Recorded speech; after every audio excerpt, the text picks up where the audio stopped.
નમસ્કાર, સ્વાગત છે આપનું મહામંથનમાં. હું છું આપની સાથે રાધા. પહેલગામની બેસરન વેલીમાં પ્રવાસીઓના મોત પછી દેશવાસીઓ આઘાતમાં છે. લોકોમાં આક્રોશ પણ છે, આંખમાં આંસુ પણ છે. ભારતના લોકો ઈચ્છે છે કે આતંકવાદીઓને એમની જ ભાષામાં જડબાતોડ જવાબ આપો. આતંકીઓને પાઠ ભણાવવો જોઈએ. આવો જ આક્રોશ પ્રધાનમંત્રી નરેન્દ્ર મોદી અને ગૃહમંત્રી અમિત શાહમાં ભર્યો છે. એટલે જ પ્રધાનમંત્રી મોદી તાબડતોડ સાઉદી અરબથી પાછા ફર્યા. એરપોર્ટ પર જઈ હાઈ લેવલ મીટિંગ તેમના દ્વારા શરૂ કરવામાં આવી અને આ દુઃખની ઘડીમાં ભારતની સાથે આખી દુનિયા ઉભી છે. એક બાદ એક ટ્વીટ, માહિતીઓ પણ સામે આવી. એ ભારત માટે સબળું પાસું છે. ઉરી હુમલા બાદ સર્જિકલ સ્ટ્રાઇક, પુલવામા એટેક બાદ એર સ્ટ્રાઇક અને હવે પહેલગામ હુમલો. બદલો કેવી રીતે લેશે ભારત? એ સવાલ સૌ કોઈના મનમાં છે.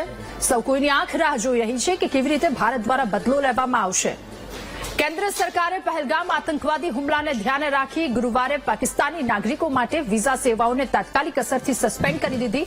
5 મહત્વના નિર્ણય લેવામાં આવ્યા. વિદેશ મંત્રાલયે જણાવ્યું કે 27 એપ્રિલથી તમામ પાકિસ્તાની નાગરિકોના વિઝા રદ કરી દેવામાં આવ્યા હોવાથી એમણે ભારત છોડવું પડશે.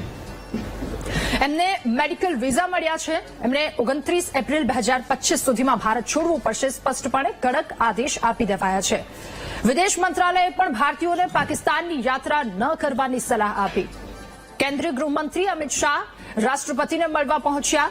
એસ જયશંકર પણ તેમની સાથે ઉપસ્થિત હતા. તલસ્પર્શી માહિતી રાષ્ટ્રપતિ સુધી પહોંચાડવામાં આવી. બીજી તરફ જળશક્તિ મંત્રી સી આર પાટીલની પણ બેઠક. સિંધુ કરાર રદ કરવામાં આવ્યો તેને લઈને મહત્વની ચર્ચા. આ તરફ 20 એમ્બેસેડર રાજદૂતો સાથે બેઠક કરવામાં આવી. એટલે એક બાદ એક બેઠકોનો દોર શરૂ થઈ ચૂક્યો છે. અને જે રીતે બેઠકો થઈ રહી છે, જે રીતે પરીક્ષણ થઈ રહ્યા છે, એના કારણે પાકિસ્તાનની ઊંઘ હરામ થઈ ગઈ છે. પાકિસ્તાની વાયુસેનાએ આખી રાત ભયના છાયામાં વિતાવી.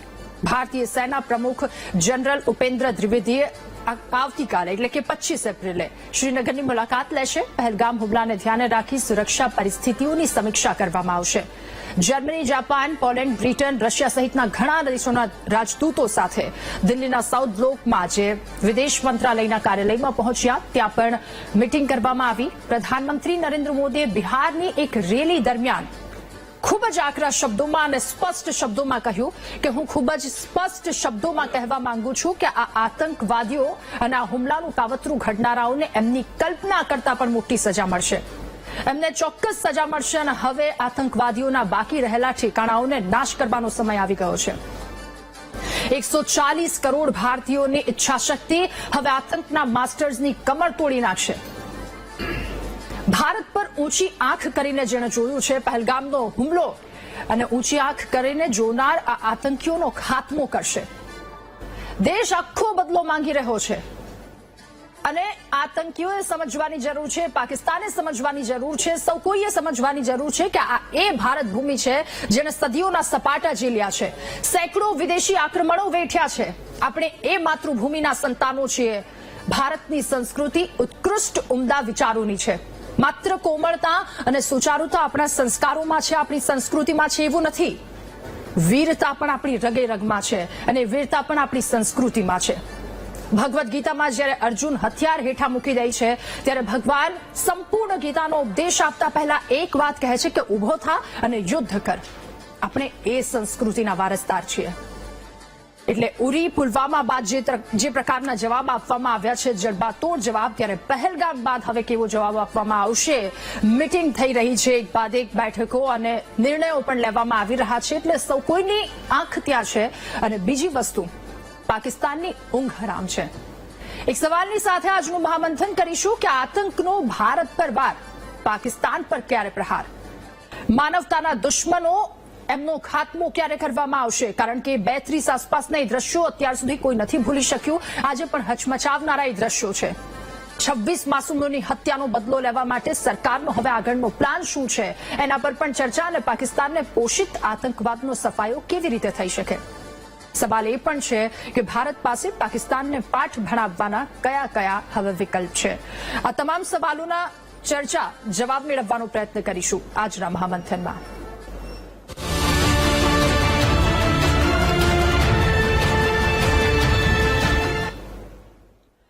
ત્યારે સૌ સૌપ્રથમે સાંભળી લઈએ પ્રધાનમંત્રી નરેન્દ્ર મોદીએ શું કહ્યું છે. પહેલગામ હુમલાને લઈને આક્રમક જોવા મળ્યા પ્રધાનમંત્રી નરેન્દ્ર મોદી બિહારની ધરતી પર આજે તેઓ અને તેમણે બદલાનું એલાન કર્યું છે. એમના શબ્દોમાં જે આક્રમકતા દેખાતી હતી, આ હુમલાના કારણે દેશના લોકો દુઃખી છે.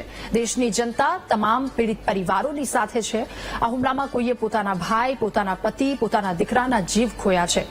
કાશ્મીરથી લઈ કન્યાકુમારી સુધી બધાનું દુઃખ એક સમાન છે. પ્રધાનમંત્રીએ સ્ટેજ પરથી અહંકાર કર્યો છે. દેશના દુશ્મનોને ભારતની આત્મા પર હુમલો કરવાનો જે પ્રયાસ કર્યો છે એનો જડબાતોડ જવાબ આપવામાં આવશે. મોટી સજા મળશે. કદાચ એ સજાની એ પાકિસ્તાનીઓએ, આતંકવાદીઓએ કલ્પના પણ નહીં કરી હોય, એનાથી પણ વધારે મોટી સજા આપવામાં આવશે. શું કહ્યું પ્રધાનમંત્રીએ એ સાંભળી લઈએ. 22 अप्रैल को जम्मू कश्मीर के पहलगाम में आतंकियों ने मासूम देशवासियों को जिस बेरहमी से मारा है, उससे पूरा देश व्यथित है. कोटि कोटि देशवासी दुखी हैं. सभी पीड़ित परिवारों के इस दुख में पूरा देश उनके साथ खड़ा है. जिन परिवारजनों का अभी इलाज चल रहा है, वे जल्द स्वस्थ हो, इसके लिए भी सरकार हर प्रयास कर रही है. साथियों, इस आतंकी हमले में किसी ने अपना बेटा खोया, किसी ने अपना भाई खोया, किसी ने अपना जीवन साथी खोया. उनमें से कोई बांग्ला बोलता था, कोई कन्नड़ा बोलता था, कोई मराठी था, कोई ओडिया था, कोई गुजराती था, कोई यहां बिहार का लाल था. आज उन सभी की मृत्यु पर करगिल से कन्याकुमारी तक हमारा दुख एक जैसा है, हमारा आक्रोश एक जैसा है. ये हमला सिर्फ निहत्थे पर्यटकों पर नहीं हुआ है. देश के दुश्मनों ने भारत की आत्मा पर हमला करने का दुस्साहस किया है. मैं बहुत स्पष्ट शब्दों में कहना चाहता हूं, जिन्होंने ये हमला किया है, उन आतंकियों को और इस हमले की साजिश रचने वालों को उनकी कल्पना से भी बड़ी सजा मिलेगी. सजा मिलकर के रहेगी.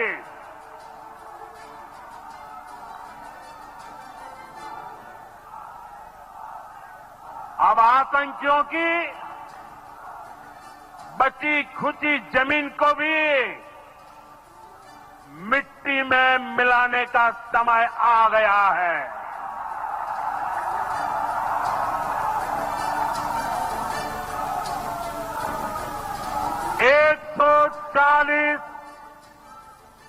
140 करोड़ भारतीयों की इच्छा शक्ति अब आतंकी आकाओं की कमर तोड़ कर रहेगी.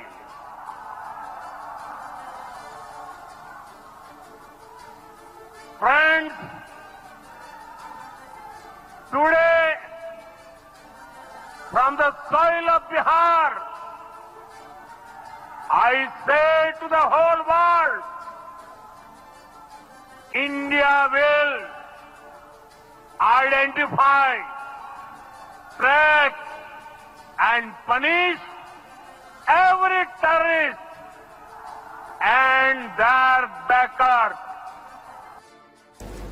તો પ્રધાનમંત્રીના એક એક શબ્દમાં જે વિશ્વાસ દેખાઈ રહ્યો છે એટલો જ વિશ્વાસ દેશભરના તમામ નાગરિકોને એમના શબ્દો પર એમના દ્વારા હવે આગળ શું પગલું લેવામાં આવશે તેમના પર છે.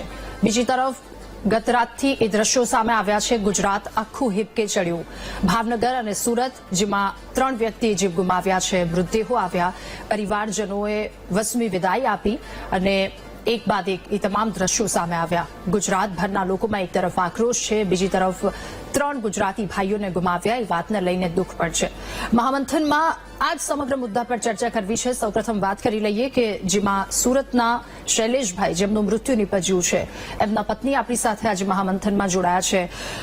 શીતલબેન કડથિયા આપણી સાથે જોડાયા છે, એમની સાથે વાતચીત કરીશું.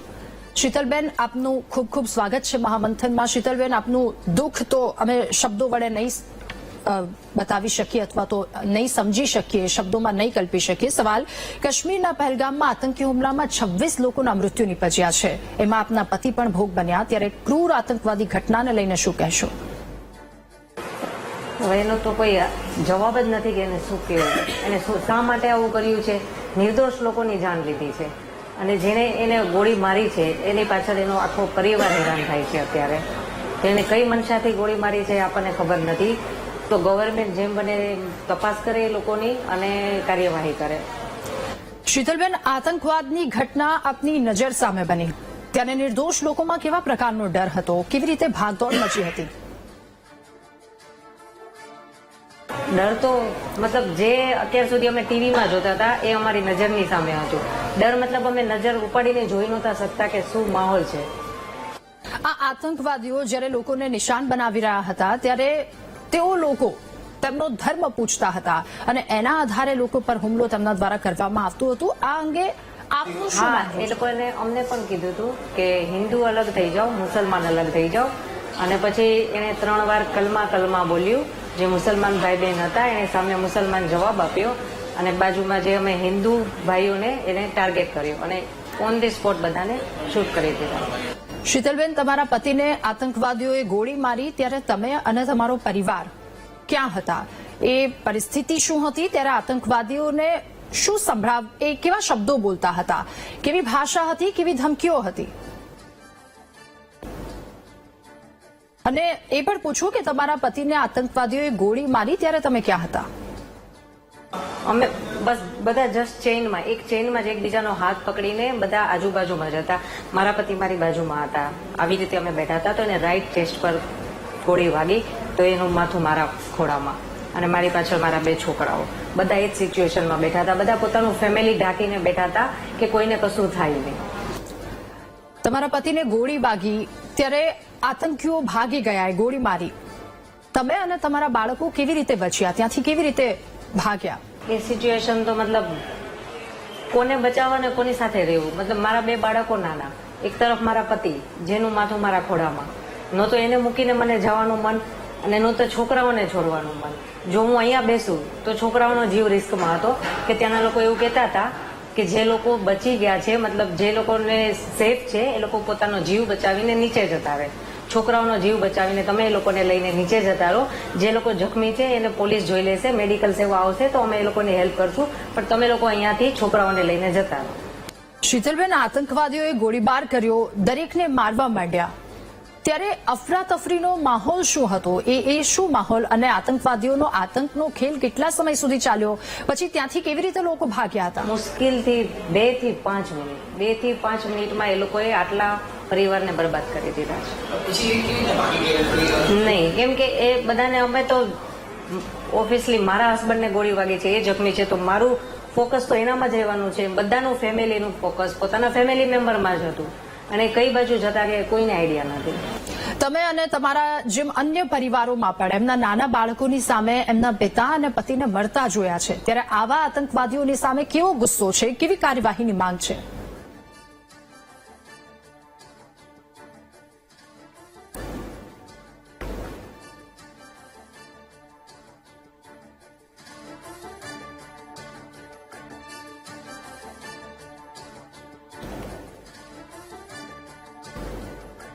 બસ એને પકડો અને મારો. એ બચવાનો જોઈએ, કેમ કે એને જે મેન ઓફ ધ મેનને શૂટ કર્યો છે, પાછળ એનું આખું ફેમિલી અત્યારે હેરાન થાય છે. એમાં અમુક છોકરાઓ છે જેને એજ્યુકેશનનો ખર્ચો છે, ઘરમાં વડીલો હોય છે જેને દવાનો ખર્ચો હોય છે, મેડિકલનો ખર્ચો હોય છે, તો હવે એ બધું કોણ કરશે? સરકાર પાસે મારી માંગ તો એ જ છે કે જે મૃતક છે એમની ફેમિલીને જેટલી વધારે સહાય બને એ સહાય કરો અને એના છોકરાઓને ફ્રી એજ્યુકેશન આપો. રહેવા માટે, ખાવા પીવા માટે જે પણ એનો જે જનરલ ખર્ચો છે જેટલું બની શકે એટલી એની હેલ્પ કરો. અને પ્લસ કે જો કાશ્મીર એને ટુરિઝમ રાખવું હોય તો ત્યાં સિક્યુરિટી બનાવો અને પોતાના રિસ્ક ઉપર બોલાવો કે અમે તમને સેફ રાખીએ છીએ, તો ત્યાં જાઓ, બાકી ત્યાં ના જાઓ. જી બિલકુલ. શીતલબેન, આપનો ખૂબ ખૂબ આભાર મહામંથનમાં અમારી સાથે જોડાવા બદલ, આ વાત કરવા બદલ. તો એ ત્યાંની પરિસ્થિતિ શું હતી જે તે સમયની એ વર્ણવવામાં આવી. એ પરિવાર અને એમના પિતાનો જન્મદિવસ પણ હતો. એ બાળકી કે જેને ડોક્ટર બનાવી હતી, એના દીકરાને એન્જિનિયર બનાવવો હતો, પરંતુ પરિવારે પોતાનો મોહ ભી ગુમાવ્યો છે. હજુ હાથમાંથી મહેંદી અમુક લોકોની નહોતી સુકાઈ અને હસતા રમતા પરિવારને પીખી નાખવામાં આવ્યા, ગોળી મારી દેવામાં આવી. સમગ્ર ઘટના, હવે કાર્યવાહી શું, દેશ આખાની નજર ત્યાં છે. મહામંથનમાં ચર્ચા કરીશું. ગેસ્ટ પેનલમાં આજે આપણી સાથે મીડિયા કન્વીનર ભાજપથી ડોક્ટર યજ્ઞેશભાઈ દવે આપણી સાથે જોડાયા છે. મીડિયા કોર્ડિનેટર કોંગ્રેસથી આપણી સાથે હેમાંગભાઈ રાવલ જોડાયા છે. રક્ષા વિશેષજ્ઞ આશિષ કુમાર સર સાધુ આપણી સાથે જોડાયા છે. વરિષ્ઠ પત્રકાર નરેશભાઈ વારિયા આપણી સાથે જોડાયા છે અને રક્ષા વિશેષજ્ઞ રિટાયર્ડ કેપ્ટન જયદેવભાઈ જોશી પણ આપણી સાથે જોડાયા છે. આપ સૌનું ખૂબ ખૂબ સ્વાગત છે મહામંથનમાં. શરૂઆત મારે જયદેવજી આપનાથી કરવી છે. આ પરિસ્થિતિ એ જે પરિસ્થિતિ છે એના શબ્દોમાં ન વર્ણવી શકાય. એ હાલત ત્યાંના લોકોની, જેમણે પોતાના ઘરના મોભી ગુમાવ્યા છે, પરિવારો પીંખાઈ ગયા. પરંતુ હવે પાકિસ્તાનની ઊંઘ ઉડી ગઈ છે. ગઈકાલથી જે પ્રકારે બેઠકોનો ધમધમાટ શરૂ કરી દેવામાં આવ્યો છે, જે પ્રકારની કાર્યવાહી, જે પ્રકારના નિર્ણયો લેવામાં આવ્યા, આ તમામ પરિસ્થિતિ આપનું શું કહેવું? ચોક્કસપણે રાધાજી, મારો અવાજ આપના સુધી પહોંચે છે? જી જી જી બિલકુલ. જી, આ ક્ષણે પણ ભલે આ બનાવ 2 દિવસ પુરાનો છે, પણ આ દિવસે પણ, અને આ ઘાવ તાજા છે આપણને સૌની, તો આ દિવસે પણ આપણે એ સર્વે દિવંગત લોકોને શ્રદ્ધાંજલિ આપીએ અને એમના પરિવારને, જેમની વ્યથા આપણે હમણાં જ સાંભળી, એમની મનોની વેદના આપણે હમણાં જ સાંભળી, રાધાજી આપે એમને ઇન્ટરેક્ટ કર્યું ત્યારે એમની લાગણીને, એમની સાંત્વનાને આપણે આપીએ, સાથે રહીએ અને ભગવાન એમને આ કપરા સમયમાંથી નીકળવાની શક્તિ આપે એ પ્રાર્થના પણ કરીએ. અને સાથોસાથ જે લોકો હતાહત છે, ગંભીર કે અતિ ગંભીર રીતે ઘાયલ છે, એમના સ્વાસ્થ્ય અને સુખાકારીની પણ આપણે પ્રાર્થના કરીએ. આ લોકોએ એમનો જીવ આપ્યો છે, પણ એ જીવ જે આપ્યો છે એનો બદલો જે ચૂકવવાનો છે એ પાકિસ્તાને ચૂકવવાનો છે. આ જિંદગીઓ કેટલી કિંમતી હતી કદાચ પાકિસ્તાનને ખબર નથી, પાકિસ્તાનમાં રહેલ તેમના આકાઓને ખબર નથી. અને આ આકાઓની વ્યાખ્યા કરીએ એટલે એ આકાઓ કે જે ત્યાંના રાજકીય નેતાઓ છે અને જેમને માટે ચૂંટણી જીતવી હારવીનો એકમાત્ર મુદ્દો એ કાશ્મીર છે. એ આકાઓ કે જેઓ પાકિસ્તાની લશ્કરના વડાથી માંડીને નીચે સુધીના છે. વિશ્વમાં કોઈ પણ આર્મીના એટલા વેપારી, હું બહુ જવાબદારીપૂર્વક કહું છું રાધાજી, વેપારી એકમો નથી જેટલા પાકિસ્તાની આર્મી પોતે વેપારી એકમ ચલાવે છે અને એનું નેતૃત્વ ત્યાંનું સૈન્ય કરે છે. ગત અઠવાડિયામાં જ પાકિસ્તાની લશ્કરના વડા જેવી રીતે વાત કરે, ધાર્મિક વૈમનસ્ય ફેલાવવાની વાત કરે, થિયરીની વાત કરે, બલુચિસ્તાનની વાત કરે, તો એ આકાઓને પણ ખબર નથી કે આ જિંદગીઓ એમને કેટલી મોંઘી પડવાની છે. એટલા માટે પણ એ કહેવું જરૂરી છે કે એ જ પાકિસ્તાન આર્મી અને ISI સાથે મળીને કઈ રીતના ષડયંત્ર કરે છે તે અત્યારે વિશ્વ આખું જાણે છે. જગત જમાદાર અમેરિકા જાણે છે અને એ પાકિસ્તાની સૈન્યનો જ એક સમયનો અધિકારી ડોક્ટર તહવ્વુર રાણા આજે આરોપી ગુનેગાર તરીકે અત્યારે આપણી પાસે ઇન્ટરોગેશનમાં આવેલો છે. અને સૌથી છેલ્લે એ લોકોને ખ્યાલ નથી રાધાજી આ વાતનો કે આ જિંદગીઓ કેટલી મોંઘી પડશે. એ લોકો જે પાક અધિકૃત કાશ્મીરમાં બેઠા છે, એ પાક અધિકૃત કાશ્મીર જે 1947માં આપણું થઈ જવું જોતું હતું, થઈ જાય એમ હતું, આજે પણ આપણો તેના પર હક છે, એ 1/3 પાક અધિકૃત કાશ્મીર, એની સાથે લાગેલો બીજો એક વચ્ચેનો નાનો એવો ભાગ, અને એ પછી પૂર્વમાં લાગેલું અક્ષય ચીન. આ લોકોને નથી ખબર કે આ જિંદગીઓ કેટલી મોંઘી છે. શું કામે હું મોંઘી કહું છું? કારણ કે પહેલી વાર, બહુ ટૂંકમાં કહીશ દાદાજી, પહેલી વાર આપણે આટલું ડિપ્લોમેટિકલી સ્ટ્રોંગ પ્રત્યુત્તર આપણી સરકાર પાસેથી જોઈ રહ્યા છીએ. એસ્કેલેશન ઓફ વોર એક ટર્મ છે, આગળ આના પર આપણે પછી વાત કરશું, પણ લડાઈ કે પછી કોઈ સ્થિતિને આગળ વધારવી હોય તો કઈ રીતે ઉપર આગળ વધતું જવાય એ એસ્કેલેશન ઓફ વોરના બરાબર પગલા આપણે લઈ રહ્યા છીએ. સુખદ રીતે આશ્ચર્ય થાય એ રીતે વિપક્ષ પણ એવું કંઈ નથી બોલતો કે જેને ના બોલવું જોઈએ, અને સરકાર પણ હંમેશાને માટે પોતાની ત્વરિતતા દેખાડતા રાષ્ટ્રપતિને મળે છે. છેલ્લી વાત, રાષ્ટ્રપતિને શું કામ મળવાનું? યસ, એ સર્વોચ્ચ વડા છે, પણ રાષ્ટ્રપતિ ત્રણેય આર્મીના the supreme commander of the armed forces છે, અને એટલા માટે આ ડિસાઇસિવ એક્શન્સ છે, આને ટેલ સાઇન્સ કહેવાય. રાજાજી, બધી વસ્તુ ટીવી પર ના કહેવાની હોય, સરકાર ના કહે એ કહેવાની ન હોય, આપણે માગવાની ન હોય, પુરાવા તો જરા ના માગવાના હોય, પણ આ ટેલ સાઇન્સ છે, આ દિશા નિર્દેશ છે એ તરફ છે કે કંઈક એવો સબક જે જિંદગીભર પાકિસ્તાન યાદ રાખે એ દિશામાં આપણે આગળ વધી રહ્યા છીએ. સર્વે લોકોને અપેક્ષા છે અને ઉમ્મીદ પણ છે, અને આપણે શ્યોર પીઠબળ બનીએ સરકારનું, અને દરેક વ્યક્તિ ભારતનો આંખ કાન અને મુખપત્ર બનીને પાકિસ્તાન અને પાકિસ્તાન સમર્થિત આતંકવાદનો વિરોધ કરે. જી બિલકુલ, એટલે આખા દેશના આંખમાં અત્યારે એ વિશ્વાસ તો છે જ કે સરકાર દ્વારા એવો કડક પગલા લેવામાં આવશે, કારણ કે ઉરી પુલવામામાં આખા દેશે જોયું છે કેવા પ્રકારના પગલા લેવામાં આવ્યા છે, એટલે એ વિશ્વાસની સાથે અત્યારે આખો દેશ ઉભો છે. આશિષ કુમારજી, હવે આપની પાસેથી જાણવું છે આખી ઘટના કેવી રીતે જુઓ છો, આખી ઘટનાને, અને એક રક્ષા વિશેષજ્ઞ તરીકે આપ શું કહેશો, હવે શું થવું જોઈએ?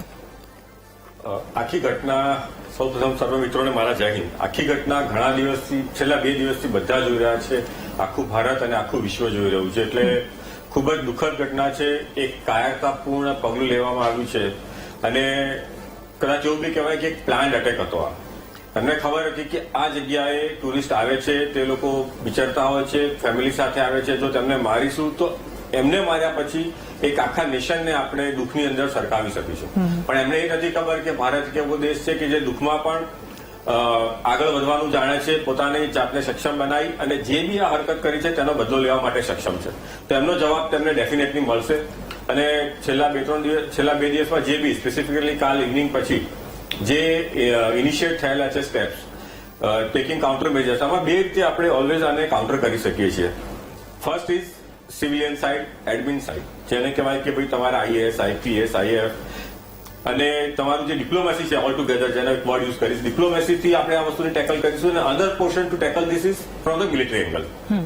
From military angle, we are always ready, we are prepared, we are far better than the Pakistani people and their army. But આ કેવું છે, આ એક પ્રોક્સી વોર છે. જો આમને સામને લડવાનું હોય તો કદાચ અત્યાર સુધીમાં તો એક રિઝલ્ટ આવી ગયું હોત, એ સ્ટેજ પર આપણે પહોંચી શક્યા હોત. We are far superior, let it be the air superiority or a ground superiority or a sea superiority. પણ આ એક પ્રોક્સી વોર છે, એટલે આને લડવા માટે તમારી પાસે એક વ્યૂહરચના હોવી જોઈએ. જે રીતે એ લોકોએ એક પ્લાન કર્યો, નિર્દોષોને માર્યા, અને એ પણ કેવા લોકોને માર્યા જે એકદમ એક જાતનું એમણે અહીંયા ડિવિઝન ઉભું કરી દીધું. નામ પૂછ્યું કે ભાઈ તમે કઈ કાસ્ટના છો, તમે પર્ટિક્યુલર રિલીજનના છો, ભાઈ બાજુમાં આવી જાઓ, તમે આ રિલીજનના છો, આને મારી નાખો. તો એક ઇન્ટરનલ ગૃહ યુદ્ધ એ પણ કદાચ અહીં ચાલુ કરવા માટેની એ લોકોની કોશિશ હોઈ શકે છે. બીજી વસ્તુ, એ લોકો જે રીતે આવ્યા છે, જે રીતે ફર્યા છે, જે રીતે ત્યાં સ્ટેટિક હતા, એવું બને કે એમને ત્યાં એક લોકલ સપોર્ટ મળ્યો હોય. આઈ એમ નોટ શ્યોર, બટ આના વગર આટલી બધી મોટી વસ્તુ થવું પોસિબલ નથી. ક્યાંક ને ક્યાંક ઇન્ટેલિજન્સ ફેલિયર દેખાઈ રહ્યું છે, પણ એ ઓવરકમ થઈ જશે. આપણી પાસે આના ઇનપુટ્સ આવી રહ્યા છે, અને defence forces are strong enough. અત્યારે તો બધું જે રીતે કારીગરી થઈ રહી છે, 24 hours they are working, all forces, ચાહે આર્મી છે, ચાહે એરફોર્સ છે, કે ચાહે પોલીસ છે અથવા NIA છે. તો આનો જે રીતે આપણા પ્રધાનમંત્રીએ કહ્યું કે ભાઈ અમે આને ગમે ત્યાં હશે, we will punish them, we will not leave them. તો એ તો થશે જ થશે. Future is now how to tackle ધેમ.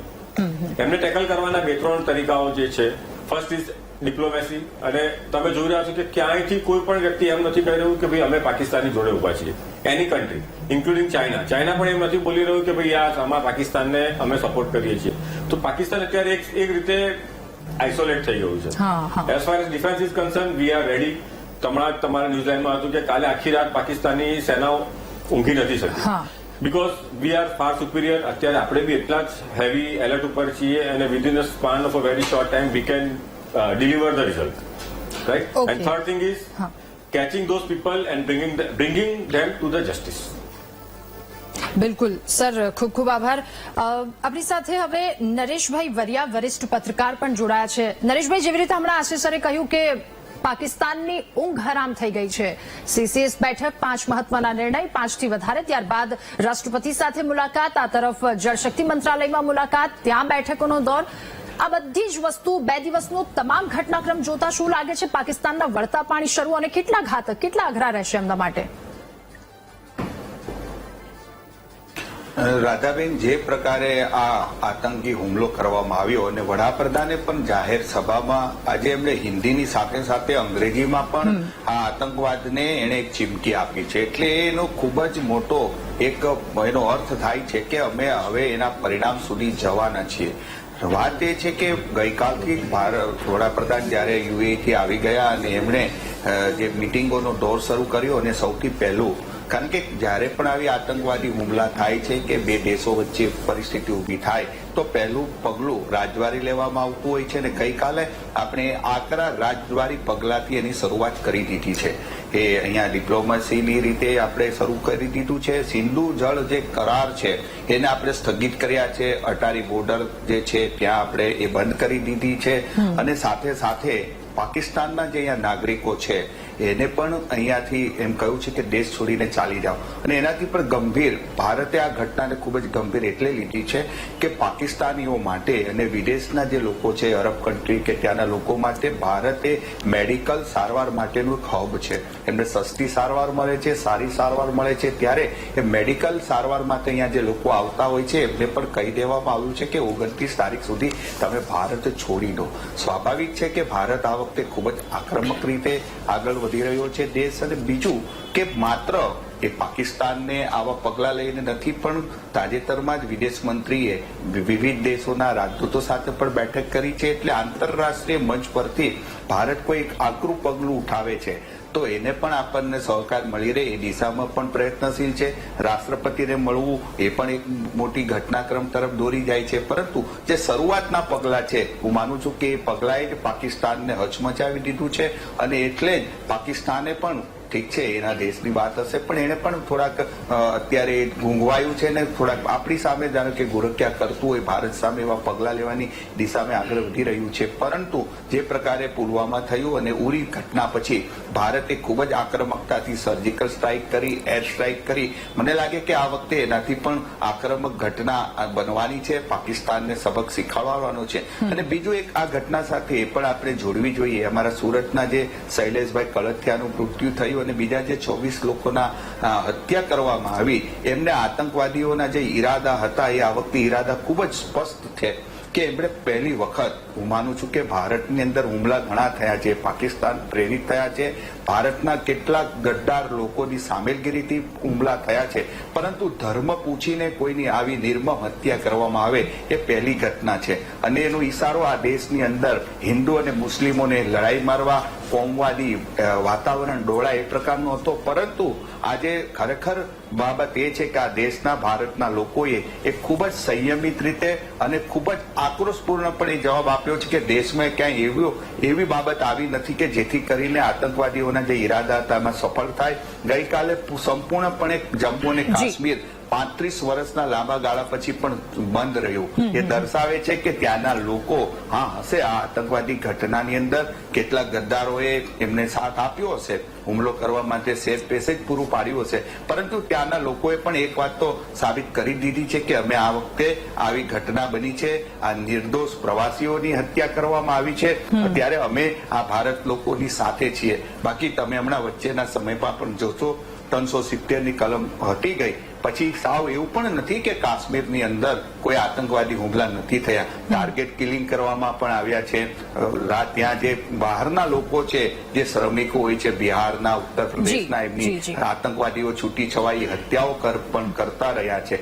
પરંતુ આ રીતે પ્રવાસીઓ પર એક મોટો ઘાતક કરવાનું આ પહેલી ઘટના છે. હું એવું માનું છું કે રાજદ્વારી જે પગલા લેવાના હોય એ દિશામાં સરકાર આગળ વધી રહી છે અને ધીમે ધીમે જ્યારથી આપણે વિશ્વ વિશ્વ મંચ પર એક માહોલ બને, હું માનું છું કે કોઈ મોટું એવું પગલું લેવામાં આવશે જેથી કરીને પાકિસ્તાનને એક સબક મળે. બીજું, પાકિસ્તાન પુલવામા હુમલા પછી પાકિસ્તાન પર વૈશ્વિક સ્તરે પણ એક પ્રકારનું દબાણ હતું. એને જે આંતરરાષ્ટ્રીય સહાય મળે છે એ ગ્રે લિસ્ટમાં આવી ગયું હતું, પરંતુ 2022માં એ ફરી પાછું એને થોડીક રાહત મળી છે. તો એવા પણ પગલા આગામી દિવસોમાં પાકિસ્તાન પર ભરવામાં આવશે એવું મને સ્પષ્ટપણે લાગે છે. ઠીક છે હેમાંગભાઈ, હવે આપની પાસે જે પ્રકારની આખી ઘટના ઘટી છે, આતંકીઓએ ઊંચી આંખ કરી અને ભારતની સામે જોયું છે, વળતો પ્રહાર કયા પ્રકારનો હોવો જોઈએ આપના મતે?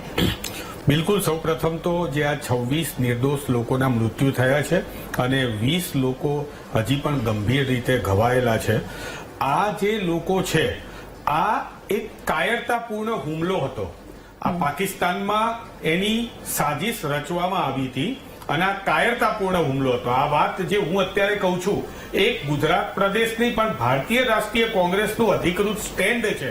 અમે આ કાયરતાપૂર્ણ પાકિસ્તાનની અંદર જે સાજિશ થયેલી છે, આ હુમલાને તો વખોડીએ જ છે, પરંતુ સરકાર જ્યાં જ્યાં પણ જે પણ આના માટે પગલા લે, એ દરેક પગલામાં અમારી 140 કરોડ દેશની જનતાની સાથે સહમતિ છે, સંવેદના છે અને આમના ઉપર અને આ આતંકીઓ ઉપર, જે આતંકવાદીઓ છે કે જેમણે હકીકતમાં ત્યાં નામ પૂછ્યા, જે મારા બાજુમાં રક્ષા વિશેષજ્ઞ હતા અને નરેશભાઈએ પણ કીધું કે હિન્દુ મુસ્લિમ કે દેશની એકતા અને અખંડિતતાને તોડવા માટેના પ્રયત્ન હતા, પરંતુ દેશની 140 કરોડની જનતાએ જે સંયમ દાખવેલો છે, પરંતુ આ સંયમ છે પણ હૃદયની અંદર ને દિલની અંદર એક આગ છે. અને એ આગ એ છે કે આ પાકિસ્તાન, આ ભિખારી પાકિસ્તાન, આ નફટ પાકિસ્તાન જે છે, આ ભૂખ્યા પાકિસ્તાન છે, એને જલ્દીથી જલ્દી જે કંઈ પણ સબક શીખવાડવો પડે. અમે તો 22મી તારીખે જ માંગણી કરી હતી કે વડાપ્રધાન નરેન્દ્રભાઈ મોદીની અધ્યક્ષતાની અંદર સર્વદલીય બેઠક બોલાવવામાં આવે. આજે બેઠક બોલાવવાની વ્યવસ્થા કરવામાં આવેલી છે અને એ બેઠકમાં પણ અમારી એ જ માંગણી છે કે આવા જે દુષ્કર્મીઓ, જે લોકો છે, આતંકીઓ છે, એ આતંકીઓ ઉપર પૂરેપૂરી લગામ કસવામાં આવે અને એના માટે જે કંઈ પણ કરવું પડે એક રાષ્ટ્ર તરીકે એ કરવા માટે અમે વિરોધ પક્ષ તરીકે એ અમે સત્તા પક્ષની સાથે છે. ભૂતકાળમાં અમે પણ સત્તામાં હતા ત્યારે પણ જ્યારે કાશ્મીરની વાત કરવાની હતી ત્યારે અમે યુનાઇટેડ નેશનમાં વિરોધ પક્ષના નેતા અટલ બિહારી વાજપેયીજીને મોકલ્યા હતા. દેશની સામે જ્યારે કોઈ પણ પ્રકારનું આવું મોટી જ્યારે આફત આવે ત્યારે દેશની અંદર એક રહેવાનો સમય છે અને અમે એક છીએ, સમગ્ર દેશ નેક છે. પણ સાથે સાથે મારે બે વાત કરવી છે અને એ વિરોધ પક્ષ તરીકે અમારી જનહિતની અંદર આ વાત રજૂ કરવાની જવાબદારીમાં આવે છે. ડિફેન્સ એક્સપર્ટે પણ એ વાત કરી કે આ જે કાશ્મીર છે, એ કાશ્મીરની અંદર હાલમાં જ્યાં આ હુમલો થયો, એ હુમલાના સ્તરમાં 3 સ્તરીય સુરક્ષા વ્યવસ્થા હતી. આ 3 સ્તરીય સુરક્ષા વ્યવસ્થા કઈ રીતે એની અંદર આ લોચા પડ્યા, કઈ રીતે આ વ્યવસ્થાને નષ્ટ કરવામાં આવી અને એના માટેનું જે કંઈ પણ ઇન્ટેલિજન્સ ફેલ્યુઅર હોય, હું તો કહું છું હોય, તો એની પણ તપાસ થવી જોઈએ અને ભવિષ્યની અંદર, કારણ કે હવે દેશની અંદર રહેતા હિન્દુઓની આસ્થા સમાન એવી ટૂંક સમયની અંદર અમરનાથ યાત્રા આવી રહી છે અને અમરનાથ યાત્રાની અંદર દેશભરમાંથી લાખો શ્રદ્ધાળુઓ ત્યાં જવાના છે. આ આતંકવાદીઓની પરવા નથી કરવાના. એ આતંકવાદીઓને કહીએ કે ભાઈ અમે દર્શન કરવા આવવાના જ છીએ. એક પણ એવો વ્યક્તિ નહીં હોય કે જે અમરનાથ દર્શન કરવા નહીં જાય. પરંતુ આ અમરનાથ યાત્રીઓની રાષ્ટ્રીય સુરક્ષાની જવાબદારી જે છે, એ જવાબદારી જે છે, એ જવાબદારી સૌ પ્રથમ તો સરકારે કરવી જોઈશે. એનું કારણ એ છે કે આજે કાશ્મીર જે છે એ કેન્દ્ર શાસિત પ્રદેશ છે અને ગૃહ મંત્રાલયના સીધા એના તાબામાં આવે છે. ત્યારે ગૃહ મંત્રાલય જે થઈ ગયું, ભૂલી ગઈએ આપણે, ભૂલવું નથી, એનો બદલો લેવાનો છે. સાથે સાથે મારી એક વાત પણ કરવી છે કે હમણાં જ આજના દિવસમાં સમાચાર છે કે પાકિસ્તાને આપણા એક બીએસએફ જવાનને પકડી લીધો છે. એ બીએસએફ જવાનને પકડવું એટલે એ અભિમન્યુ જે હતો, પેલો ભાઈ આપણા શું નામ હતું, અભિનંદન હતો, એ કેપ્ટન અભિનંદન હતા, એને જે રીતે પકડવામાં આવ્યા હતા એની જ રીતે એક આપણા અત્યારે બીએસએફના જવાનને પણ પકડવામાં આવ્યા છે. સરકારે આ ડિપ્લોમેટિક વ્યવસ્થાની સાથે સાથે એક બીજી વ્યવસ્થાથી જી. આ જવાન કઈ રીતે પાછો આવે એની પણ વાત કરવી જોઈએ. જી, જી. પરંતુ આ ભૂખ્યા અને ભિખારી પાકિસ્તાનને સબક શીખવાડવા માટે થઈને કોંગ્રેસ પક્ષ દેશની જનતાની સાથે છે. બિલકુલ યજ્ઞેશભાઈ, હવે આપની પાસે જે પ્રકારે ગઈકાલથી બેઠકોનો ધમધમાટ, ઘટનાક્રમ તમામ અને 5 મહત્વના અથવા તો એનાથી વધારે મહત્વના નિર્ણય લેવામાં આવ્યા છે. પાકિસ્તાનની કમર તો ભાંગી ગઈ છે. 20 થી વધારે હાઇડ્રો પાવર પ્રોજેક્ટ એના પર નિર્ભર છે. સિંધુ કરાર જે બંધ કરવામાં આવ્યો છે, સિંધ અને પંજાબ આ બંને જે આખો વિસ્તાર છે આખો એના પર નિર્ભર છે. પાણી, વીજળીથી લઈ એનું મેડિકલ સર્વિસ, બધી જ વસ્તુમાં એક બહુ જ મોટો ફટકો પડશે. પરંતુ આ તમામની સાથે જાણવું છે કે હવે આગળના પગલાં શું હશે, કારણ કે આખા દેશની નજર ત્યાં છે.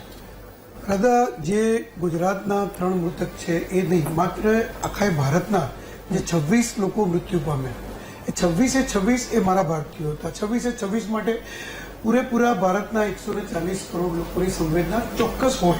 કારણ કે આ પાકિસ્તાને જે એમને વાત કરી કે હુમલો કાયરતાપૂર્ણ અને સાથે સાથે બર્બરતાપૂર્ણ હુમલો, કાયરતાપૂર્ણ હુમલો કદાચ કહી શકાય કે એમને પાછળથી છુપાઈને હુમલો કર્યો અને એમને માર્યા, પણ બર્બરતાપૂર્ણ એટલા માટે કહી શકાય કે બાળકો અને પત્ની એમની હાજરીમાં એમના પતિને જ્ઞાતિ પૂછવી, હિન્દુ છો, મુસ્લિમ છો, એ પૂછી અને પછી ત્યાં એમને હત્યા કરવી, એટલે એનાથી વધારે બર્બરતા બીજી કઈ હોઈ શકે? કારણ કે એમને પાછળથી તમે ગોળી મારો ને મારી નાખો કે દોડતા હોય ને મારી નાખો, એ વસ્તુ અલગ છે કે ભાઈ એ કાયરતાપૂર્ણ હુમલો કર્યો, પણ કાયરતાની સાથે બર્બરતા પણ છે. અને આ બર્બરતા એ પાકિસ્તાન કરી જ શકે, કારણ કે એમના લોહીમાં છે અને એ ભૂતકાળમાં પણ આવા પ્રકારના હુમલા કરી ચૂકેલા છે.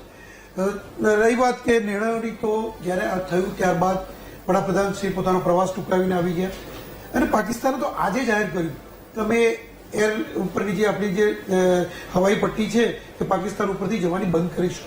વડાપ્રધાન તો જ્યારે સાઉદીથી પરત ફર્યા ત્યારે ગુજરાત ઉપર થઈને ફરીને પરત ફર્યા હતા, એ પણ પાકિસ્તાનથી ઉપરથી નતા જ ગયા. એટલે એ આપણે તો એ પહેલાથી બંધ કરી દીધું ત્યાંથી જવાનું. બીજું કે ભારતના વિમાનો જે જાય છે એ પણ ભારતના વિમાનો ગઈકાલ સવારથી બંધ થઈ ગયા, કે જે અહીંથી દુબઈ જતા કે અહીંથી જે સાઉદી અરેબિયા કે ત્યાં જતા જે વિમાનો હતા, જેમનો 3 કલાક 5 મિનિટ 3 કલાક 15 મિનિટનો ટાઈમ હતો, એમનો લંબાઈને 4 કલાક 25 મિનિટ કે 4 કલાક 40 મિનિટ એવા ટાઈમ થઈ ગયા, કારણ કે બધા જ વિમાનો ફરીને જવા માંડે. બીજી વાત છે કે આપણે નિર્ણય લીધો કે જે અહીંયા વિઝા ઉપર છે એ 48 કલાકમાં ખાલી કરે, જે મેડિકલ વિઝા ઉપર છે એ 29 તારીખ સુધીમાં ખાલી. બીજું કે જે ત્યાંની કચેરીઓ છે કે જે કચેરીઓ અહીંયા પાકિસ્તાનની કચેરીઓ અહીંયા ચાલે છે, એ કચેરીઓ પણ 48 કલાકમાં લોકો બંધ કરી દેવી અને બધા જ અધિકારીઓ પાકિસ્તાનમાં પરત કરવું. એક નેશનલ એક એક્ટ છે કે જેની અંદર આપણે 48 કલાકનો એમને સમય આપવો પડે, એ આપણે સમય એમને આપી દીધો. ઘણા નિર્ણયો લીધા. આજે સૌથી મહત્વનો નિર્ણય જે લેવામાં આવ્યો એ સિંધુ કરાર રદ કરવાનો. ગુજરાતના પ્રદેશ અધ્યક્ષ અને આદરણીય જળશક્તિ મંત્રી સી.આર. પાટીલ સાહેબની અધ્યક્ષતામાં જે આજે જળશક્તિ મંત્રાલયમાં જે બેઠક મળી, સિંધુ કરાર શું છે આપણે પહેલા સમજીએ કે સિંધુ કરારની અંદર કુલ 6 નદીઓ એવી છે રાધા કે જે ભારતમાંથી નીકળે છે અને પાકિસ્તાનમાં થઈ અને પછી દરિયાને મળે. એ 6 નદીઓ પૈકીની એક બ્યાસ છે, પછી રાવી છે, સતલજ છે, સિંધુ છે, જેલમ છે અને ચિનાબ છે. આ 6 નદીઓ પૈકી જે 3 નદીઓમાં એ લોકોનો અધિકાર, 3 નદીઓમાં આપણો અધિકાર, જેમાં કે બ્યાસ, રાવી અને સતલજ એમાં ભારતનો અધિકાર, જે પૂર્વની નદીઓ છે અને પશ્ચિમની જે 3 નદીઓ છે કે જે સિંધુ, જેલમ અને ચિનાબ, એના પાણી પર પાકિસ્તાનનો એ આજથી એટલે ભારત આઝાદ થયું એના 12 વર્ષ પછી, એટલે લગભગ 19 સપ્ટેમ્બર 1960 એટલે જવાહરલાલ નહેરુ અને આયુબ ખાન જે પાકિસ્તાનના રાષ્ટ્રપતિ હતા, આ બંને વચ્ચે સિંધુ કરાર કરવામાં આવ્યો અને સિંધુ કરારમાં આ નક્કી કરવામાં આવ્યું. પરંતુ આ જે પરિસ્થિતિ અત્યારે થઈ એના કારણે આપણે અત્યારે આ સિંધુ કરાર સ્થગિત કરવામાં આવ્યો છે. ભારતમાંથી કોઈ પણ પાણી, જે નદીઓ ત્યાં જાય છે એનું કોઈ પણ પાણી ત્યાં જવા દેવામાં હાલ આવશે નહીં. 80% વિસ્તાર એવો છે પાકિસ્તાનનો કે જે આ 3 નદીઓના પાણી પર નિર્ભર છે.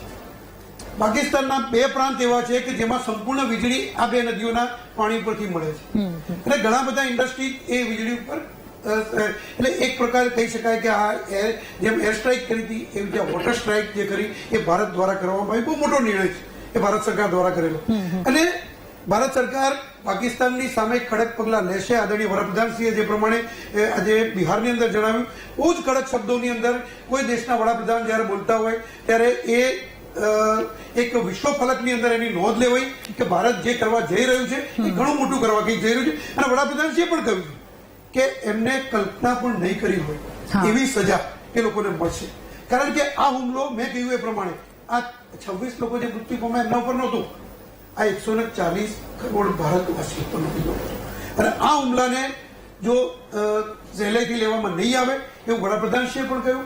આદરણીય ગૃહમંત્રી શ્રી અમિતભાઈ શાહ પણ આજે રાષ્ટ્રપતિશ્રીને મળ્યા અને મહામહિમ રાષ્ટ્રપતિને મળ્યા, સાથે આપણા વિદેશ મંત્રી પણ હતા. ઘણા બધા નિર્ણયો લેવાયા જે આપણી સાથે રક્ષા જે વિશેષજ્ઞો પણ છે એમને પણ ખ્યાલ છે ઘણા નિર્ણયો જાહેર પણ કરવામાં નથી હોતા હતા, તે પણ ખાનગી નિર્ણયો છે કારણ કે રાષ્ટ્રના હિતના નિર્ણયો હોય છે અને એ નિર્ણયોની અસરો થોડા સમયમાં ભારતને જોવા મળશે. અને જે પ્રમાણે વડાપ્રધાનશ્રીએ કહ્યું છે એ પ્રમાણે કે જે જમીન પર એ લોકો પગ મૂકી રહ્યા છે એ જમીન એમની નીચેથી પગ નીચેથી ખસી જશે એવા નિર્ણયો અને એવું કરવા ભારત જઈ રહ્યું છે. બિલકુલ. ફરી એકવાર મને જયદેવજી આપની પાસે આવવું છે, આપની પાસેથી એ જાણવું છે, જેવી રીતે હમણાં જ આપણે ડોક્ટર યજ્ઞેશ દવેએ જે રીતે વાત કરી, આ એક કાયરતાપૂર્ણ હુમલો છે, બર્બરતાપૂર્ણ હુમલો કરવામાં આવ્યો. ત્યાં પ્રવાસીઓ હતા, એમની પત્નીની સામે એમના પતિને મારી નાખવામાં આવ્યા છે, બાળકોની સામે એમના પિતાને મારી નાખવામાં આવ્યા. આ ઘટના જોઈને એક કેપ્ટન તરીકે તમારું લોહી કેટલું ઉકળે છે? ચોક્કસપણે સૌનું લોહી ઉકળે, ખાલી ડિફેન્સ ફોર્સીસના વ્યક્તિઓનું નહીં. અને મેં તો ત્યાં સર્વ કર્યું છે રાધાજી, જમ્મુ કાશ્મીરમાં એ વિસ્તારમાં એ જગ્યાએ મેં સર્વ કરેલું છે, એ જગ્યાને ઓળખીએ છીએ. અને સૌથી વધારે ગુસ્સો એટલા માટે આવે રાધાજી, લોહી એટલા માટે ઉકળે કે આપણે સૌ લોકો, જેમ આજે પ્રધાનમંત્રીજીએ કીધું ને, એમના ભાષણની અમુક લાઈનો હું ઉધાર લઉં તો, અલગ અલગ ભાષા પ્રાંતથી બોલનાર લોકો એક જ વર્દી પહેરીને, ઇન્ડિયન આર્મીની અથવા પેરામિલિટરી ફોર્સીસની એક જ વર્દી પહેરીને જયારે ત્યાં લડતા હોય, એના માટે જાન ન્યોછાવર કરવા તૈયાર હોય. અમારા પરિવારજનો પણ એમ ઈચ્છતા હોય કે જો સર્વોચ્ચ બલિદાન પણ આપવું પડે તો ભલે આપજે. ખાલી એવું ઈચ્છતા હોય કે એની પ્રાર્થના, એવું નહીં પણ એની પ્રાર્થના કરતા હોય કે આ થાય તો મારો દીકરો ખરેખર દેશના કામે આવ્યો એવું હશે. ત્યારે અમે ત્યાંના કેટલાય લોકોની આંખોમાં એક એલિયનેશનનો ભાવ જોયો છે, એક દુશ્મનાવટનો ભાવ જોયો છે. આપ ઇન્ડિયન હો, જાણે આપણે એ દેશમાં અલગ હોય એ ભાવ આપણે જોયો છે. સૈન્ય ત્યાં ઓપરેશન સદભાવનાના નામે કેટલાક કલ્યાણકારી મિશન ચલાવે છે. એ કલ્યાણકારી મિશન અંતર્ગત ત્યાંના લોકો માટે આપણે હોસ્પિટલો, સ્કૂલો, બહેનો માટે સ્વરોજગારના કાર્યક્રમ, ત્યાંના યુવાનોને વધુ રોજગાર મળે એના માટેના ટ્રેનિંગ ક્લાસીસ, એ બધું ત્યાં સૈન્ય ચલાવે છે. તેમ છતાં આ એલિયનેશનનો ભાવ જોયો છે, એને કારણે ગુસ્સો આવે. અને કાશ્મીર છે, કાશ્મીરમાં ઘણું બધું ટુરિઝમ પણ છે, સાથે ફ્લોરા ફોના કુદરતી સંપદા પણ ઘણી વધારે છે. મોટા મોટા એપલ સફરજનના ત્યાં બગીચાઓ છે. અને એની એકથી એક રીતે કહું તો એક જ ટોકરીમાં એક તળેલું સફરજન બધાને ખરાબ કરી દે એમ અમુક લોકો છે. અને આ અમુક લોકોને આગ કોણ લગાવે છે, ચિંગારી કોણ આપે છે રાધાજી? તો ત્યાંના કેટલાય એવા લોકો જે પોલિટિક્સ કરે છે, ત્યાંના કેટલાય એવા લોકો જે સ્યુડો ઇન્ટેલેક્ચ્યુઅલ છે, હુરિયતના નામે મિટિંગો કરતા હતા, હ્યુમન રાઇટ્સના નામે મિટિંગો કરતા હતા, અને આંતરરાષ્ટ્રીય ખ્યાતિ પ્રાપ્ત કરેલા એવા સાહિત્યકારો, ઓથરો, બહેનો, પુરુષો, એ બધા જઈને ત્યાં માનવતાની ચર્ચાઓ કરે. એ સમયે સૌનું લોહી ઉકળે. પણ આ સમયે એ પણ જોવાનું છે, એ જેમ અમે સૈન્યમાં પણ કહીએ કે જોશ કે સાથ હોશ કો નહીં ખોના હૈ. તો એ રીતે આ ઉકળતા લોહીને ચેનલાઇઝ કરવાનું છે, બરાબર એક તરફ આપણે એને ટર્ન કરવાનું છે, એ કરવું ખૂબ જરૂરી છે. જી બિલકુલ. આશિષ સર, હવે મારે આપને પૂછવું છે કે આતંકી સઈદ કે જે ત્યાંની ધરતી પરથી ભારતને જોઈ લેવાની ધમકી આપે છે, શું તાકાત છે અને હિંમત છે? કારણ કે જે અત્યાર સુધીના નિર્ણય લેવામાં આવ્યા છે આટલી શાંતિ, એમાં તો પાકિસ્તાનની કમર ભાંગી ગઈ. હજુ આગળ શું કરવામાં આવશે કદાચ એને કલ્પના પણ નહીં કરી હોય. બે વસ્તુ છે, હું નોર્મલી કહેતો હોઉં છું ને આજે ફરી રિપીટ કરી રહ્યો છું કે પાકિસ્તાનની અંદર જેટલા બી આવા લોકો બેઠેલા છે, જે આતંકીઓ છે અને કોઈને કોઈ એક ઓર્ગેનાઇઝેશનના વડા બનીને બેઠા છે, મૌલાના બનીને બેઠા છે, ગુરુ બનીને બેઠા છે, જે બી ધર્મગુરુ બનીને બેઠા છે કે કોઈ રાજનેતા બનીને બેઠા છે, એ પોતાની ખીચડી એક જ વાત ઉપર પકવે છે, હમ હિન્દુસ્તાન કો ये कर देंगे, हम हिंदुस्तान को वो कर देंगे. એવું બોલ્યા પછી ત્યાંના લોકો એમને લાગે કે આજ એક છે જે મારો મસીહા છે ને આજ આખા દુનિયાને, મારા દેશને કે મારા ધર્મને આગળ લઈ જશે. અને એ પ્રમાણે એક પોતાનો એક રોટલો શેક્યા જ કરે છે, શેક્યા કરે છે, શેક્યા કરે છે. એવું અહીં પણ થતું હતું. પણ છેલ્લે આ વખતે આ હુમલા પછી તમને જોયું હશે કે ઇવન કાશ્મીરની અંદર પણ લોકોને ખબર પડી ગઈ છે કે આ લોકો ખાલી આપણને બેવકૂફ બનાવે છે, એવું કશું નથી. મારા પેટમાં રોટલો નાખવા માટે કોઈ નહીં આવે. બરાબર? તો એ જે ત્યાં બોલીને એમ કહે છે કે हम हिंदुस्तान को देख लेंगे, तो એનામાં એટલી તાકાત તો છે જ નહીં. એટલે એ કોઈ સવાલ નથી. કદાચ એવું બને કે થોડા ટાઈમમાં આ દેખ લેગે વાળો દેખાતો બંધ થઈ જાય. જે આ 72 હુરોની મિલેલી, એ 72 હુરો કદાચ તમને 72 ટુકડામાં ક્યાંક પડેલો બી મળે. So it is very much possible. This is what the capability of the Indian forces, Indian intelligence, Indian people India as a whole. બીજી વસ્તુ કે જે અહીંયા પહેલા મેં પોતે પણ કાશ્મીરમાં સર્વ કર્યું છે અને મને ખબર છે કાશ્મીરમાં લોકો એટલા ખરાબ નથી, પરંતુ કેવું છે જેમ આ એક ઘટના ઘટી, હવે કાશ્મીરની ઇકોનોમી ઓલમોસ્ટ અત્યારે આજના દિવસમાં તમે જુઓ તો 80-85% બુકિંગ જતા રહ્યા છે. તો જે લોકો નાના માણસો છે, જે ઘોડાવાળો છે કે તમને ગરમ કપડાના ડ્રેસ આપતો હતો, બૂટ પહેરવા આપતો હતો, 200-500 રૂપિયા કમાતો હતો, એની આવક બંધ થઈ ગઈ છે. આ એક જાતે એમણે 26 ટુરિસ્ટોની સાથે સાથે કદાચ કાશ્મીરની ઇકોનોમીને પણ મારી નાખવાની કોશિશ કરી છે. પછી આ જે લોકો બિચારા ગરીબ માણસો છે એને શું કરશે કે ભાઈ ચાલ તારી પાસે પૈસા નથી, હું તને 100 રૂપિયા આપું છું, જા તું એક પથરો મારી. તો જે આખી વસ્તુ બંધ થઈ ગઈ છે એને આ લોકો રિવાઇવ કરવા માટે આવું કરી શકતા હોય, પણ એનો એમને ખબર નહીં હોય કે અમે હુમલો કરીશું પછી કાશ્મીરી પોતે જ આવી રીતે અમારી સામે પડી જશે અને એ લોકો એમ કહેશે કે we are not ready for this kind of Kashmir. બીજી વસ્તુ જેમ કેપ્ટન જયદેવે કહ્યું, મેં પણ એ સાંભળ્યું છે કે આપ કહા સે આવ્યો, આપ તો ઇન્ડિયા સે આવ્યો. એ લોકો પહેલા એવું કહેતા કે તમે અમારા નથી, તમે ઇન્ડિયાના છો. એની પાછળનું કારણ એ હતું કે હું જયારે ત્યાં હતો ત્યારે મિલિટન્સી વોઝ એટ એ પીક. તો કોઈ મિલિટન્ટ આવે, એક લોકલ કાશ્મીરીના ઘરમાં રોકાય અને એને ધમકી આપે, જો તું મારા વિશે કંઈ બોલીશ તો હું તને મારી નાખીશ, તારી છોકરીની ઇજ્જત લૂંટી લઈશ, તારી આ બરબાદ કરી નાખીશ, જે બી એ ધમકીઓ આપતા હોય. પેલો બિચારો કશું બોલે નહીં, એ ત્યાંથી જતો રહે. સમહાઉ ઇન્ફોર્મેશન આવે અને military will go to them કે ભાઈ તમે ઘરમાં આતંકવાદી હતો, તમે કેમ નાખી દો. તો એ બંને બાજુથી મરી રહ્યો હતો. પણ છેલ્લા અમુક ટાઈમથી જ્યારથી ગવર્મેન્ટ બદલાય છે, એપ્રોચ બદલાયો છે, પ્રોસેસ બદલાઈ છે, તો ફરક પડ્યો છે.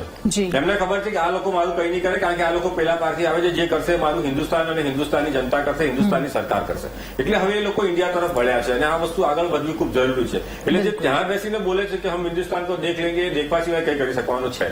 બિલકુલ, એટલે એને ભૂલી જવાની જરૂર છે. અને બીજી રીતે જે 5 થી 6 નિર્ણય લેવામાં આવ્યા એમાં જો હાફડું ફાફડું થઈ ગયું તો પછી હજુ તો 3 સેનાની રાહ જોઈને બેઠી છે. એમના દ્વારા શું પગલાં લેવામાં આવશે, કારણ કે સેનાના જવાનો જે હંમેશા એક વાતની સાથે અડીખમ હોય છે, નથી જાણ્યું અમારે પંથ શી આફત ખડી છે, બસ ખબર છે એટલી કે માતની હાકલ પડી છે. જીવે છે માં માવડી, બસ એક આજ મરવાની ઘડી છે, બસ ખબર છે એટલી કે માતની હાકલ પડી છે. અને હવે ફરી એકવાર માતની હાકલ પડી છે ત્યારે આપણા જવાન શું કરશે એનો કદાચ કલ્પના એ લોકો નહીં કરી શકે. મહામંથનમાં એક નાનકડા બ્રેક માટે રોકાઈએ, બ્રેક બાદ ચર્ચા યથાવત રાખીશું.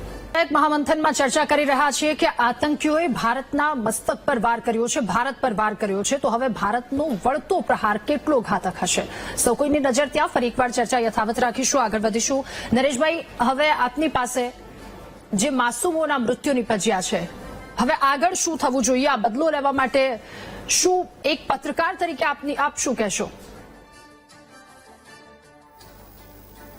હવે આગળ જે થવું જોઈએ, કહ્યું કે સર્જિકલ સ્ટ્રાઇક છે, એની કમર ભાંગી નાખવાના જે પ્રયત્નો અને જે પ્રકારમાં ભારત આગળ વધી રહ્યું છે, રાજદ્વારી રીતે, આર્થિક રીતે એની કમર તૂટશે. પણ એક વાત એ પણ નક્કી છે કે આપણે જે હુમલો થાય એ આપણા પ્રદેશમાં થાય છે. ઇન્ટેલિજન્સ ફેલ્યોરની પણ આપણા જે વાત કરી કે ઇન્ટેલિજન્સ થોડું ફેલ્યોર હોય, અને આપણે એવું માનીએ છીએ કે તાજેતરમાં જે ચૂંટણીઓ સંપન્ન થઈ, કાશ્મીરના લોકોએ ખૂબ ઉત્સાહથી એને ત્યાં ભાગ લીધો, તો સંપૂર્ણ શાંતિ થઈ ગઈ છે એવું ક્યાંક આપણે માની લઈએ તો મને લાગે આવી નાની ઘટનાને, આવી મોટી ઘટનાને આતંકવાદીઓ અંજામ આપીને ફરી પાછી અસ્થિરતા કાશ્મીરમાં ફેલાય એવા ષડયંત્રો રચાતા હોય ત્યારે આપણી જે ગુપ્તચર વ્યવસ્થા છે એને વધુ આપણે સજ્જડ અને સશક્ત બનાવવી પડે એવું માનું છું. રહી વાત પાકિસ્તાનની, તો પાકિસ્તાન એક નિષ્ફળ ધાર્મિક સ્ટેટ રહ્યું છે.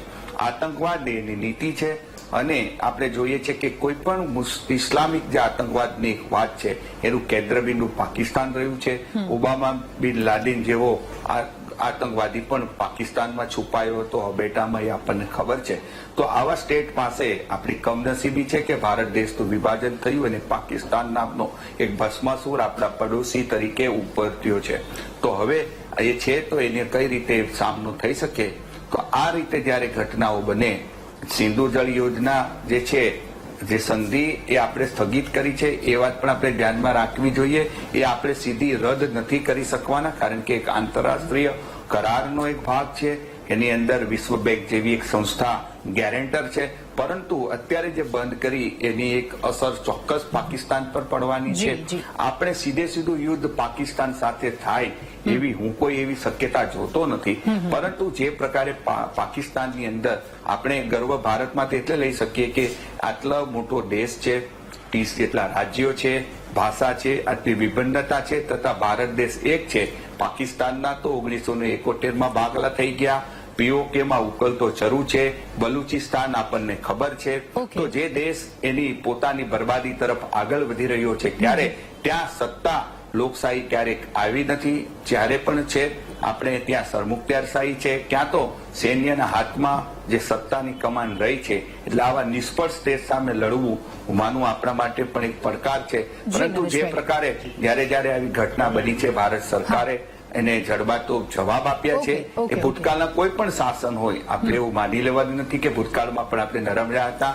તે ભારતના જે સરકારોએ કામ કર્યું છે અને હમણાં પણ જે પ્રકારે આખી એક ડિપ્લોમસી શરૂ થઈ છે અને જે એક પછી એક પગલા લેવાઈ રહ્યા છે, મને લાગે પાકિસ્તાનને ચોક્કસ એવો સબક મળશે કે જેથી કરીને એને આવા કોઈ હુમલા પાકિસ્તાન પ્રેરિત લોકો જે આતંકવાદી તરીકે અહીં આવીને કરે છે એ કદાચ એની પર થોડી ઘણી અસર થાય. જી બિલકુલ, મારી પાસે સમયનો ખૂબ અભાવ છે. હેમાંગભાઈ, આપની સાથે એક સવાલની સાથે આપ જે પણ કહેવા માંગતા હતા, આતંકવાદની સામે 35 વર્ષમાં જમ્મુ કાશ્મીર બંધ થયું. બીજી વસ્તુ કે આ પહેલી વાર આવું થયું છે 35 વર્ષ બાદની પરિસ્થિતિ. બીજી વસ્તુ કે કાશ્મીરનો જે કલમ 370 હટ્યા પછી જે વિકાસ થયો છે એ ક્યાંક નથી જોઈ શક્યા.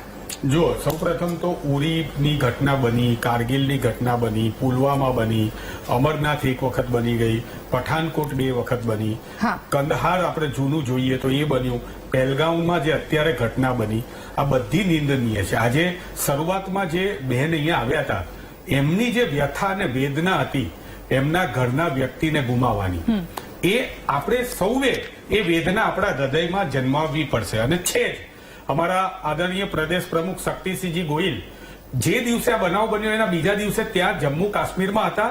આ શૈલેષભાઈના પરિવારને પણ મળ્યા હતા, ભાવનગરના જે પરિવારો મૃત્યુ પામ્યા એમને પણ મળ્યા હતા, એમને પણ વ્યવસ્થા કરી હતી. એમણે એક લેટર મૂક્યો તો એમાં મેં વાંચ્યું તો આ બધાને એમ્બ્યુલન્સના લઈ જનારા લોકો ત્યાંના લોકલ હતા. આજે આપણે આનંદની વાત એ છે, આમ આ ઘટના દુઃખની બની છે, પણ આનંદની વાત એવી છે કે આ જે કાશ્મીરી પીપલ જે છે એ લોકોએ આ આતંકવાદીઓનો જાહેરમાં વિરોધ કરેલો છે.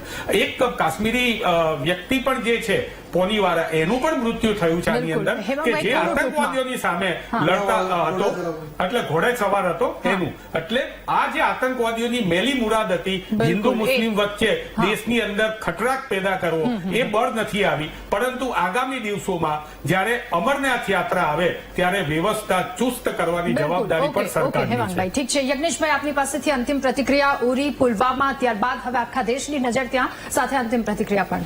ચોક્કસ અત્યાર સુધીના જેટલા પણ હુમલા થયા છે કદાચ એની સામે ભારતીય જનતા પાર્ટી, એના વડાપ્રધાન અને દેશના વૈશ્વિક નેતા અને નરેન્દ્રભાઈ મોદીએ જે પ્રમાણે જવાબો આપ્યા છે અને પાકિસ્તાનને દરેક વખતે જડબાતોડ જવાબ મળ્યો. પરંતુ આ વખતનો જે હુમલો છે એ હુમલો એ બર્બરતાપૂર્ણ હુમલો હતો ને સાથે આનો જવાબ પણ એવી રીતે મળવો જોઈએ કે જેના કારણે પાકિસ્તાનને વર્ષો સુધી યાદ રહે કે નહીં આ વસ્તુ ન કરવી જોઈએ. કારણ કે તમે જુઓ તો હેમંતભાઈ બહુ સારી વાત કરી કે જે ઘોડા ચલાવતા હતા એ વ્યક્તિ પોતે પણ મુસ્લિમ હતા. એને જયારે કહેવામાં આવ્યું કે મુસ્લિમ એક બાજુ જતા રહે, હિન્દુ એક બાજુ જતા રહે, ત્યારે એને વિરોધ કર્યો. વડાપ્રધાનશ્રીએ પણ કહ્યું, નરેન્દ્રભાઈ મોદીએ, કે જે કાશ્મીરીઓ છે એ કાશ્મીરીઓ અમન ઈચ્છે છે, કાશ્મીરીઓ શાંતિ ઈચ્છે છે, પરંતુ કાશ્મીરમાં શાંતિ થવા નથી દેતા. એ પાકિસ્તાનના જે આ લોકો આતંકવાદીઓ છે તેને પાકિસ્તાન પોષણ આપે છે.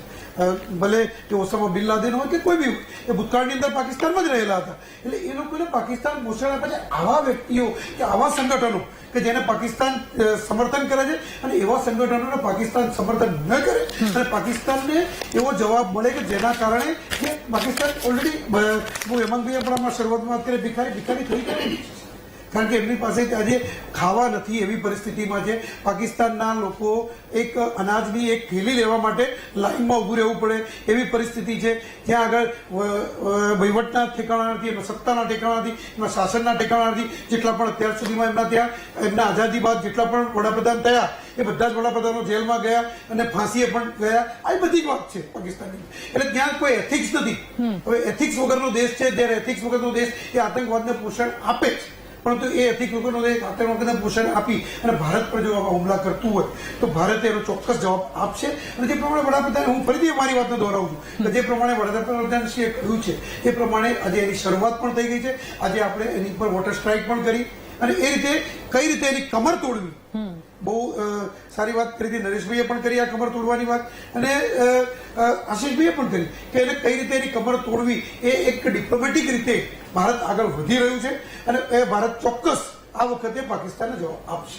બિલકુલ, આપ સૌનો આભાર મહામંથનમાં અમારી સાથે જોડાવા બદલ, આ ચર્ચા કરવા બદલ. તો જેટલાના જીવ ગયા છે, પરિવારના આંસુની સાથે આખા દેશના આંસુ છે અને એક એક આંસુનો બદલો લેવા માટે ભારત માંગે છે અને ભારત દ્વારા કરવામાં પણ આવશે, જડબાતોડ જવાબ આપવામાં પણ આવશે. મહામંથનમાં હાલ બસ આટલું જ. વધુ સમાચાર અપડેટ્સ માટે આપ ડાઉનલોડ કરો VTV ન્યૂઝની એપ્લિકેશન. નમસ્કાર.